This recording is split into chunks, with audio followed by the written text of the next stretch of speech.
Michael's a noted journalist and political commentator, former editor of the New Republic magazine, host of CNN's Crossfire, founder of Slate, the nation's first online magazine.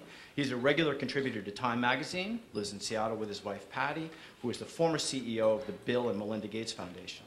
He's a columnist for Time, a past editor of the New Republic, Harper's, and Slate. His new book, which we'll talk about today, is called Creative Capitalism, A Conversation with Bill Gates and Warren Buffett, Other Economic Leaders. So Gates gives a speech in Davos. Yeah. And then you're at the kitchen table with these guys months later having a conversation? No, this one of the, I think, interesting things about this book is that the conversations, except for with a couple of exceptions, Bill Gates and Warren Buffett, were by email.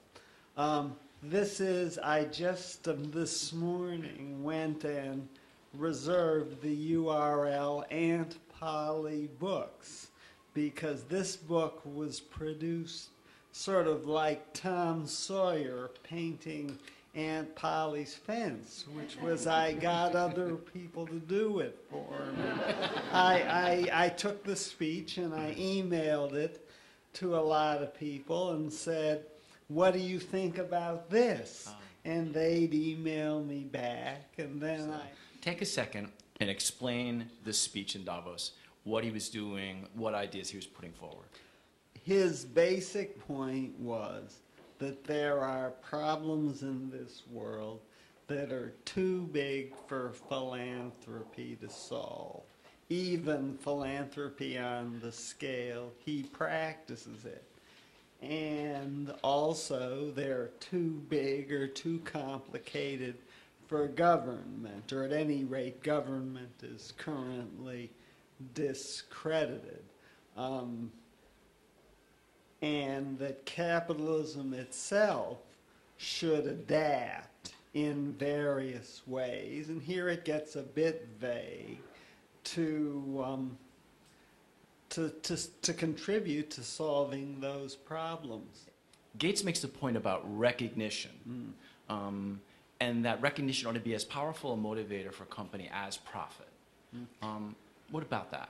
Well, that is, I think, one of the really sort of original points in the book, because apart from that, if you say, well, why should a corporation, which is trying to maximize profits, which may even have a legal duty to maximize profits for its shareholders, get involved in all this do-good stuff? And he says that he starts out by pointing out that Adam Smith, who wrote The Wealth of Nations, the founding document of capitalism, also wrote a book called The Moral Sentiments, in which he discussed the fact that people have more than just self-interest. They're interested in helping others, and that's a natural part of people. But they want credit for it. They want recognition. One of the really funny pieces in here is by a guy named Clive Crook, who is, he worked for The Economist, and now he works for The Atlantic. And he said, well, look at Bill Gates. He didn't do what he's recommending. He started out and spent his first 2 or 3 decades practicing good old-fashioned capitalism. Many people thought he practiced it quite ruthlessly. At any rate, he practiced it very successfully. Then he said, okay, I've got more money than I need.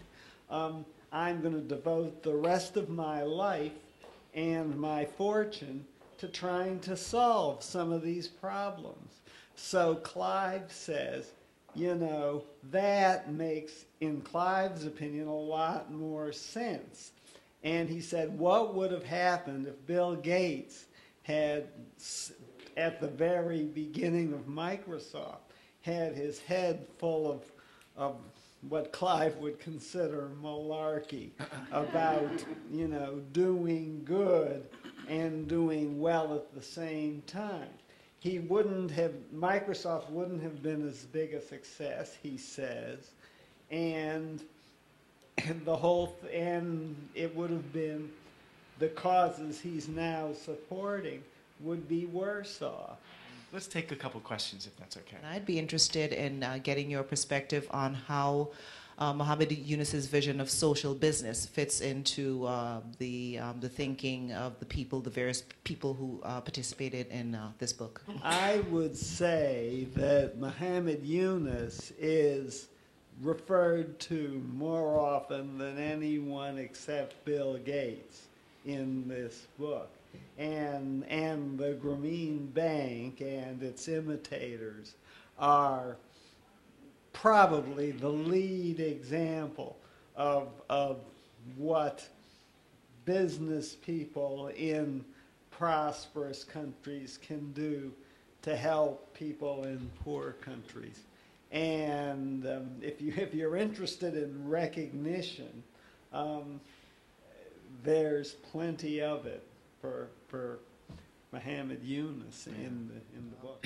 Yes, it's true that most of the corporate structures, entities, are legally obligated to maximize profits. Are there other structures you're familiar with, corporate entity types, that allow maybe a lessening of that, a more balance in those obligations for a company, and or should there even be one? That's a good question. You may not be completely right that corporations have a legal obligation to maximize their profits. There's a piece in there by a lawyer that talks about that. Apparently, in the state of Delaware, which is where all corporations are incorporated, the management of a company can more or less do whatever the hell it wants, and the shareholders can't do much about it. So even if they don't want the management to be generous, the management can.